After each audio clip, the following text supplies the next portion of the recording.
The narrative of Diego de Almagro, a Spanish conquistador, is inseparably connected to the conquest of the Inca Empire and the eventual conflict among the conquerors that ensued. He was born in Almagro, Spain in 1475 as a product of an illegitimate relationship. This birth and his parents' social status limited his social mobility. He, like many other young men of that place and time, was illiterate and lacking education. Thus, he used the sea as a way to seek fortune. Almagro's voyage started in 1514 with the Panamanian expedition under the command of Pedro Arias Dávila. There, he encountered Francisco Pizarro, and this association became the turning point in the history of South America. Impelled by the dream of repeating Hernán Cortés's success in Mexico, Almagro and Pizarro launched 3 expeditions to South America, provided that in 1524. What Almagro was best at was logistics and recruitment, both of which were rather key elements by the standards of that time. The first expedition, which lasted from 1524 to 1525, turned out to be tough.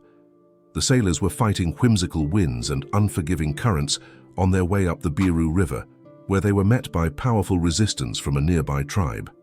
Almagro's eye put out, and several soldiers of Pizarro lost during the fight. Unstoppable, they relaunched the next one in 1526. While Pizarro met the opposition in the San Juan River, Almagro was heading back to Panama for support. The key moment came when the navigator of the fleet, Bartolomé Ruiz, became the first European sailor to circumnavigate the equator in the Pacific, encountering a raft laying down with a great deal of gold. This very materialistic proof led them to make efforts to find the source. Contrary to the governor's instructions, Pizarro and his crewmates set sail for the Gulf of Guayaquil, where the settlement of Tumbes was found. This flourishing city corroborated the existence of a powerful civilization, which further strengthened their confidence in exotic riches hidden in the unexplored places in South America.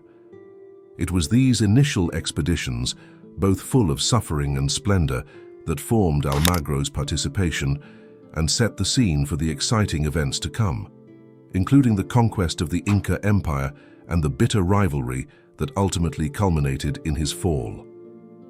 In July 1529, Pizarro went back to Spain. His ambition came true, as he was granted the advanced status which was right by the King of Spain, Charles V, Holy Roman Emperor, 1519 to 1556, to rule as the governor of any new territory he would settle in his southern exploration. Pizarro planned his third expedition in 1530, and so he departed again on the 10th of December into the unknown.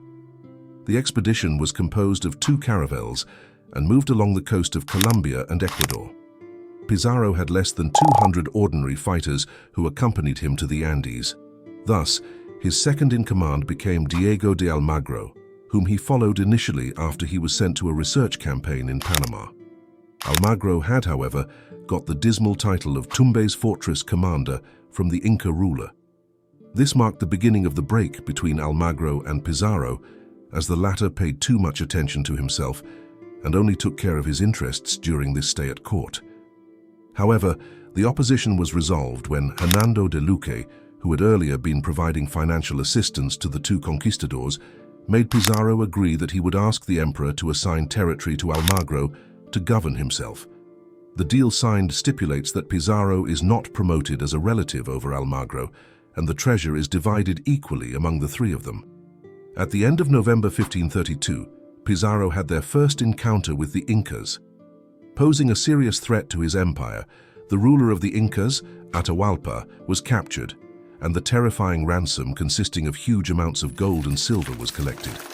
Almagro entered the city after the ransom had been distributed all over, having obtained very little of the great treasure. Cusco, the capital of the Incas, surrendered to the Spaniards in November 1533. However, the Inca, being a powerful yet relatively small monarchy, which already had been weakened by a civil war that had originated from Central America and by the diseases that had been transmitted to them from other Europeans, could not resist the enemy who had the guns and horses. The brutal Pedro de Alvarado, 1485-1541, struck a major blow to Pizarro and Almagro's plans to divide up Peru in February 1534, when he arrived on the Ecuadorian coast with a fleet of 12 ships, 500 conquistadors, and 4,000 porters.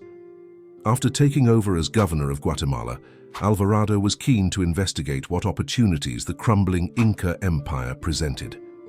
Alvarado, however, made the very unachievable decision to traverse the Andes, and by the time he finished, he was almost completely out of men and horses.